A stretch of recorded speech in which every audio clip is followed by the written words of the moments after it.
మే 2వ తేదీ మా అమ్మానాన్నల 51వ వివాహ వార్షికోత్సవం ఎంతో ఆనందంగా జరుపుకున్నాము. ఈ ప్రత్యేక రోజున మా పిల్లలు అమ్మానాన్నలతో కలిసి సమయం గడిపారు. చిన్నగా ఒక ట్రీట్ కూడా ఇచ్చారు.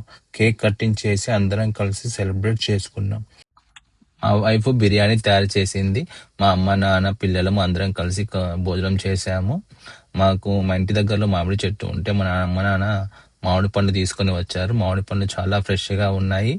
చాలా స్వీట్‌గా కూడా ఉన్నాయి. మా లిసితకు మామిడి పండ్లు అంటే చాలా చాలా ఇష్టం. ఆమె ఆ మామిడి పండ్లను చాలా ఎంజాయ్ చేసింది. మా ఇతస్య తక్కువ తింటది మామిడి పండ్లు కానీ, ఆ పండ్లు చూసి ఆమె కూడా ఇష్టపడింది.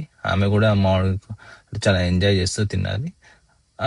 మేము ఫస్ట్ టైం మా పిల్లల ఎక్స్పీరియన్స్ కూడా మన చెట్టు మామిడికాయలని ఎప్పుడైనా మేము కొనుక్కొని తినే అలవాటు. ఫస్ట్ టైం ఇలా మన చెట్టు ఇవి మనవి తిన్నారు కాబట్టి చాలా హ్యాపీ ఫీలింగ్ ఉంది. చాలా రిషిత అండ్ హితస ఇద్దరు కూడా అమ్మ నాన్న దగ్గర బ్లెస్సింగ్ తీసుకున్నారు. అది నాకు చాలా సంతోషం అనిపించింది. పెద్దల బ్లెస్సింగ్స్ ఉంటే పిల్లలకు మంచిది కదా అని.